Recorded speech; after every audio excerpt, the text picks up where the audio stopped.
Welcome to Becoming Your Own BFF with host Randy Haveson. Let's agree that life gives us hurdles, but how often do we turn those hurdles into walls?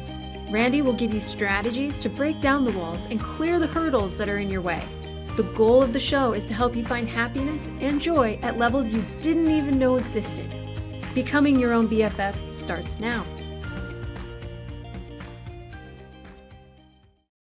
Hello, everybody, and welcome.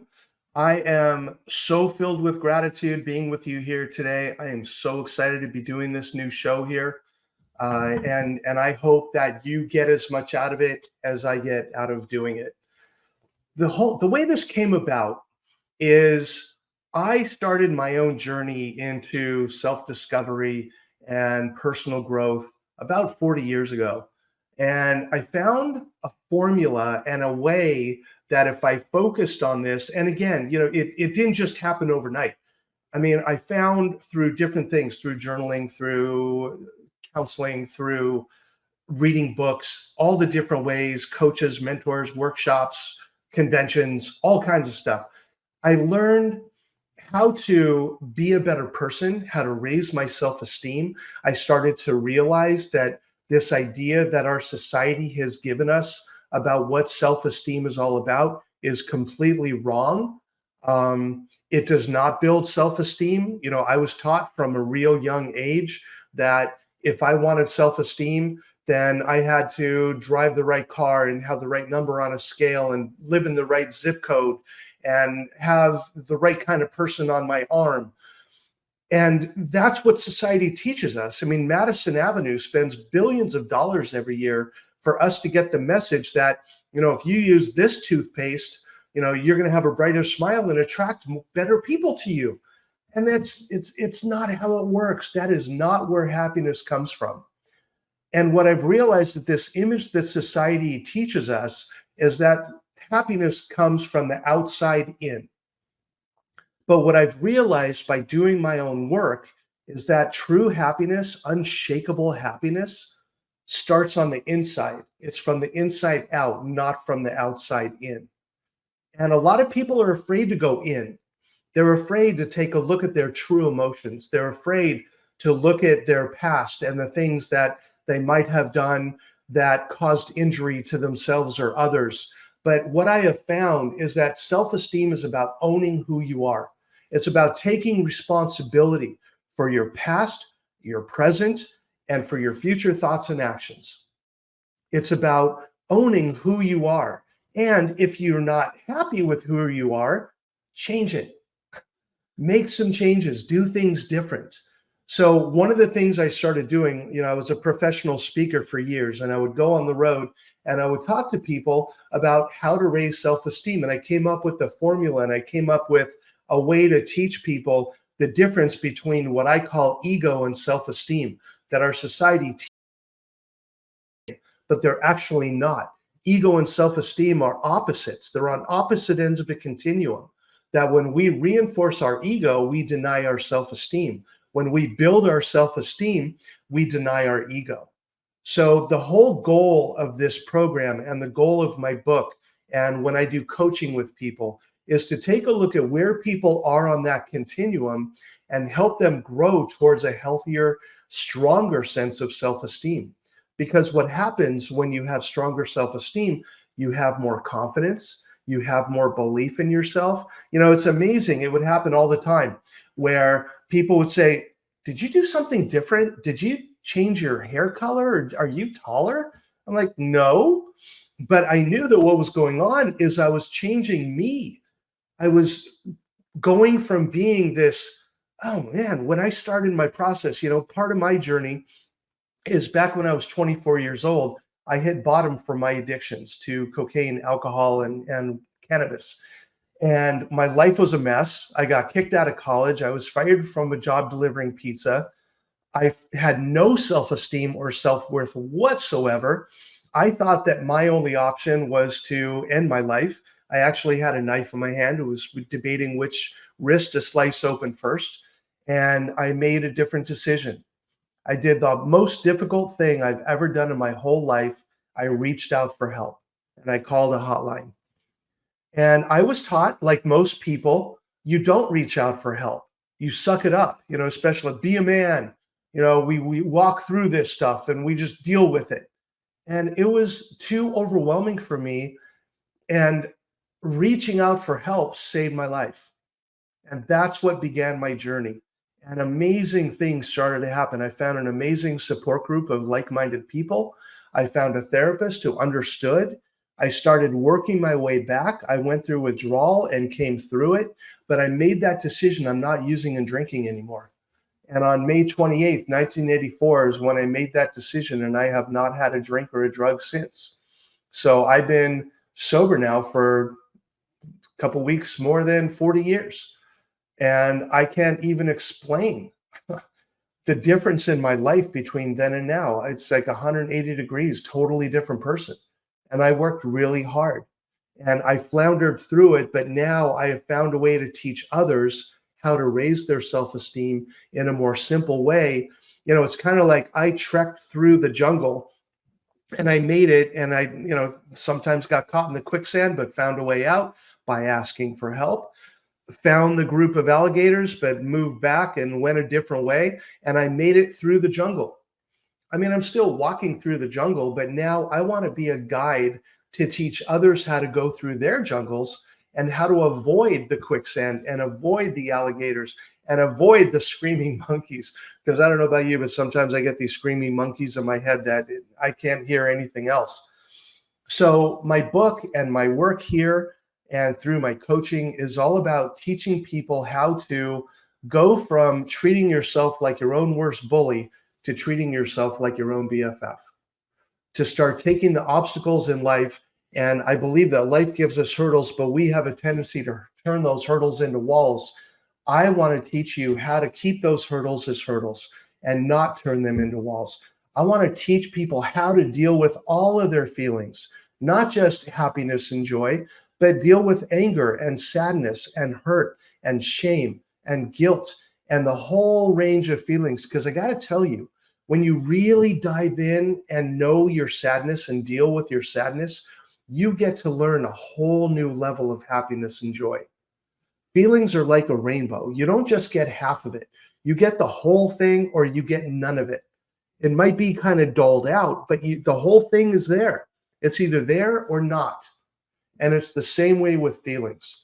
So during these episodes, I'm going to be talking about different aspects of how to improve and raise your self-esteem, how to improve your confidence, how to feel better about who you are and where you fit in the world. And what I found is that when you raise your self-esteem, you're happier at work, you're happier in your personal life, you're happier in your friendships, in your parenting, in your relationships with your pets. I mean, everything enhances. It's amazing how this happens. And it's not like a magic pill that you can take. I am going to tell you, it takes hard work. It's not an easy process, and it does not happen overnight. It takes a while. And a story that I tell sometimes that kind of illustrates, there was a while back, years ago, decades ago, back in 1990, when I decided that I wanted to be healthier and I wanted to run a 5K. And I thought, okay, I'm going to buy a pair of running shoes and go out. I went in my car around my neighborhood and I kind of mapped out what a mile was. And I thought, I'm going to start out just running a mile. And I got out there that first day and I'm all excited. I'm going to run my mile. And I got about 3 blocks and I was exhausted. And there was no way I was going to run a mile. And my first thought was, just go home. You can't do this. You're such a loser. You're never going to be able to run a 5K. You can't even run around the block. And then all of a sudden, this other voice took over and said, who said you had to run the whole mile? You can walk. And why don't you just walk until you feel like running again and then run? And that was the first time I realized these two voices, one was a bully and one was a best friend. Which one do I want to listen to? So I walked the rest of the mile. Actually, I didn't walk the whole mile. After a few blocks, I felt like running. So I ran again for about a block, and then I walked, and then I ran, and then I walked, and I did my mile. Was there anyone judging me? No, I could have judged myself, but no one was there saying, you didn't run a mile, you walked 3/4 of it. No, but it was up to me. And I finished my mile. And the next day I was motivated and I went and did it again. And I walked and I jogged and I walked and I jogged. I called it my WOG. And I did my mile. And after a couple weeks, I noticed I was running more than I was walking. And after about a month and a half, I don't remember now exactly how long it was, I actually ran a whole mile. And then I thought, let's do it twice. And I ran for part and I walked for part. And all of a sudden, I was running 2 miles. And then I did my first 5K. And, I've told this story before, but I want to tell it again because I love this story. And there might be new people here who haven't heard it before. So I entered my first 5K. I went down to LA to visit my parents. And I found out that the LA Marathon 5K was happening that weekend, that I was going to be there. And my dad's best friend from high school was visiting them too. And he was a runner. And I said, I really want to do this 5K. He said, you know what? I'm going to run this 5K with you. I would love to do the LA Marathon 5K. So we entered and we joined and we went out and we did the LA Marathon 5K. In no way, shape, or form did I think when I started doing my running and walking, wow, I'm going to do my first 5K and it's going to be at the LA Marathon. And I'm going to get to do it with my dad's best friend from high school. No thought at all. But this is the way the universe works. When you work hard at doing something, it rewards you. And all of a sudden, gifts start to happen. Amazing gifts, like being able to run the LA Marathon 5K and doing it with my dad's best friend. And then the most amazing thing happened. We get out there and we're on the starting line. And he said, you know what? I know you're new at this. I'll go at your pace. If you need to walk, we'll walk. When you want to run, I'll just go at your pace. I was like, okay, thank you. So we did our WOG. I ran a lot of it, but I walked some of it because I was nervous and I was in this new environment and I was running with other people. I was used to just running by myself. So it was different for me to be running with other people. And finally we did it and I stopped at the water station and I had my water and we were talking along the way about how cool this was. And what I didn't know is that when you do the LA Marathon 5K, at one point we're going down the street and these people start to motion for us to go down this other street. And we start going down the street and I noticed we were going into the gates of the LA Coliseum. And then all of a sudden we're going through the gates and now down this tunnel onto the track at the LA Coliseum, the track where Olympic athletes have ran in the past. Now I'm running on the LA Coliseum track and I'm looking around at the stands and I just picture them filled with, to capacity with people watching track runners and long distance runners in the Olympics. And I'm running on that same track. And the way that it ended, we did a lap and then we got to cross the finish line. And I crossed the finish line with my arms in the air because I finished the LA Marathon 5K. Now, did anyone out there think, well, what was your time? Right? No, that's not the thought.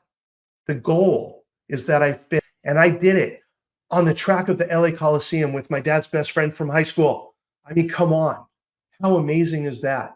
So this is an example, and I could give you example after example of just amazingly cool things that have happened in my life because I'm on this path of owning the things that don't go well for me and the things that I do. I don't want to call it wrong, the things that I do that don't serve me any longer. And I own them and take responsibility and hopefully move on.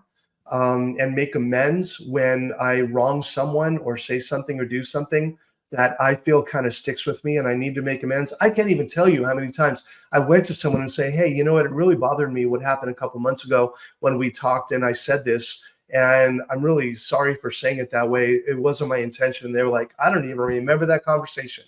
But you know what? That doesn't matter. What matters is I had to clean my side of the street. So I did. And when I own my side of the street and do my best to clean it, And it's not perfect. I still make mistakes on a regular basis. I am not perfect. I believe that if perfection is your goal, you lose your humanity. Part of the human experience is to be imperfect, but to learn from our mistakes, to grow through our mistakes and not make them again, to do our best to not make the same mistake over and over and over. A saying that I heard a long time ago, insanity is doing the same thing over and over, expecting a different result. It doesn't happen. So to get a different result, you have to have a different action. So I do my best on a daily basis to be a better person today than I was yesterday. And I put the tools into action that are going to help me turn walls back into hurdles, that are going to keep me from stepping in the quicksand, that are going to keep me from walking into a den of alligators. It's amazing. Alligators make noise. If you're paying attention, you can hear them from far away.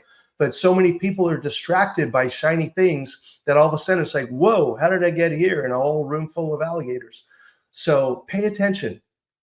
The universe will tell you where it wants you to go. You're here now. So something's going on that's telling you, your self-esteem isn't perfect.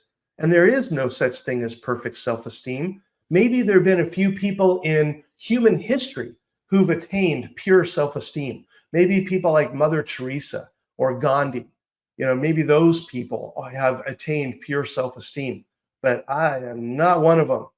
So I make mistakes on a regular basis. I own them.